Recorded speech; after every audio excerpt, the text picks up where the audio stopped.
네, 연구 미팅 시작하겠습니다. 저는 이번 주에 검토했던 논문 자체는, 기존의 어떤 이 리퓨절, 그러니까 오버 리퓨절의 문제를 좀 정확하게 분석을 하기 위해서, 기존에는 이런 리퓨절 자체를 뭔가 프롬프트 기반, 그러니까 행동 기반으로 뭔가 수집을 해서 그 행동을 파악하는, 분석하는 데에 주된 방식을 사용을 했다면은, 그거를 넘어서 이제 모델의 레프레젠테이션 을 직접 활용을 해가지고 어쨌든 세이프티한 디시전 바운더리를 좀 더 능동적으로 탐색을 하려고 하는 이런 RASS라는 분석 프레임워크를 제안을 했고요. 그랬을 때 이 파이프라인 자체는 그러니까 오버리퓨저를 잘 유발하는 이 바운더리 프롬프트를 좀 레프레젠테이션 스페이스에서 직접 찾아낼 수 있는 4단계 파이프라인을 사용을 합니다. 그래서 이 4단계 파이프라인을 거쳐가지고 이런 RASS 프레임워크를 통해서 데이터셋을 구축을 하고 그 데이터셋을 통해서 이제 오버리퓨저의 현상을 좀 파악하는 논문입니다. 그래서 첫 번째 스텝은 일단 멀티링구얼한 톡식 시드 제너레이션 단계인데 7개 언어, 다양한 멀티링구얼한 언어로 기존의 OR 벤치라는 카테고리, OR 벤치라는 데이터셋의 카테고리에 포함을 하고 그리고 2가지 정도로 더 확장을 시키는 카테고리를 포함해서 미스트랄 모델로 톡식한 시드 생성을 제너레이션 하게 됩니다. 이제 다음 단계에서 이 오버리퓨절에 대한 프롬프트를 리라이팅을 하게 되는데, 어쨌든 톡식의 시드 의미는 비나인인데, 어찌됐든 표현 자체가 좀 위험해 보일 수 있도록 다시 작성을 하는 과정입니다. 그리고 다음은 앵커 데이터셋 컨스트럭션인데, 여기서는 여러 LLM이 공통적으로 거절한 프롬프트만 앵커 데이터로 채택을 하고, 이제 이 앵커 데이터는 한프란 앵커, 뭐, 오버리퓨절한 앵커, 비나인한 앵커, 이렇게 3가지가 있는데, 이렇게 해서 일단 앵커 데이터셋을 구축을 하게 됩니다.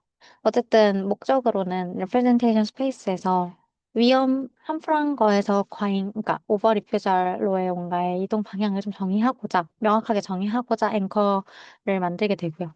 그리고 마지막 단계에서는 이제 스티어링 벡터를 사용을 해가지고 분석을 하는 단계인데, 어쨌든 오버리퓨절의 스티어링 벡터 자체는 함프란 앵커의 평균과 오버리퓨절 앵커의 평균 차이의 값을 계산을 해가지고, 이제 모든 캔디데이트 프롬프트에 대해서 스티어링 벡터의 뭔가 이 다이렉션한 시밀러리티를 계산해서 지금 이 값을 추출을 하게 됩니다. 그래서 만약에 점수가 높다라고 하면은 점수가 높은 프롬프트는 톡식하지 않고 그렇지만 이 바운더리 근처에 있다. 오버리퓨절의 어떤 바운더리 근처에 있다라고 해석을 할 수 있고 그랬을 때 오버리퓨절의 가능성이 높다라고 말을 할 수가 있습니다. 그래서 주요 결과를 보시면 일단 첫 번째 결과인데 이 RASS라는 프레임워크를 적용을 해서 선별한 어떤 오버리퓨절의 프롬프트 분포를 기존 방식 대비 좀 분포를 확인했는데요.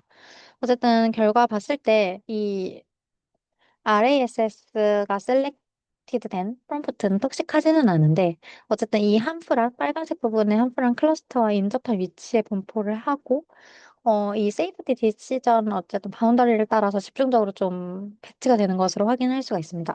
그래서 이 초록 부분이 그 RASS로 셀렉한 프롬프트인데 그래도 이 충분히 완전히 비나인 쪽에 쏠리지 않고 함프람 바운더리를 어느 정도 커버를 하면서 굉장히 이전 방식 그 OR 벤치에 비해서 굉장히 어, 좀 최대한 한프랑 클러스터 위치가 인접하게 분포가 되는 결과를 확인할 수 있었고요. 그리고 두 번째는 이제 RASS를 통해서 구축한 벤치마크 데이터셋이 이 데이터셋인데, 이 진단 능력을 기존의 OR 벤치와 좀 비교 평가를 해가지고 확인을 한 내용입니다. 그래서 OR 벤치를 사용했을 때는 대부분의 모델이 낮은 디퓨전 레이트를 보였는데, 이 새로 신규로 만든 이 저자들이 구축한 벤치마크에서는 라마2 계열을 포함해서 다양한 모델에서 리퓨전 레이트가 이전 대비 수배 이상 증가한 모습을 확인을 해서 결과적으로는 기존 벤치마크로 드러나지 않았던 이런 잠재적인 오버 리퓨전의 취약성을 좀 효과적으로 노출할 수 있다라고 확인을 할 수 있었습니다.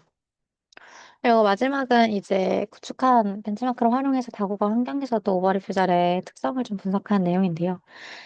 일단 관찰된 결과를 봤을 때 일본어와 중국어에서 오버 리퓨전 빈도가 상대적으로 높게 나타나고 비교적 이탈리아와 프랑스어에서는 상대적으로 낮은 리퓨절의 비율을 보인다고 말을 할 수 있을 것 같습니다. 다시 말하면은 이 safety decision boundary가 사실은 언어별로 좀 상이하게 형성이 되고 일부 언어에서는 좀 더 보수적인 safety boundary로 인해서 비나인한 프롬프트가 좀 과하게 거절하는 리퓨저라는 현상도 확인할 수가 있습니다. 그리고 관심 있게도 읽었던 논문은 이 논문인데 정현이가 올려준 논문인데 이 논문에서는 어쨌든 이 ARC-AGI라는 것에 대한 벤치마크를 제안을 하고 이 추론 프레임워크를 제안을 했는데 이건 단순히 뭔가 비전 vs 텍스트의 선택 문제가 아니고 추론 단계별로 모달리티에 대한 배치 문제를 다시 정의를 해서 인간의 어떤 시각적인 직관과 LLM의 어떤 이런 기호적인 실행 능력을 좀 구조적으로 연결한다는 점이 좀 인상 깊어서 인상 깊게 읽었던 것 같습니다. 네, 이번 주 공유드릴 내용은 여기까지입니다.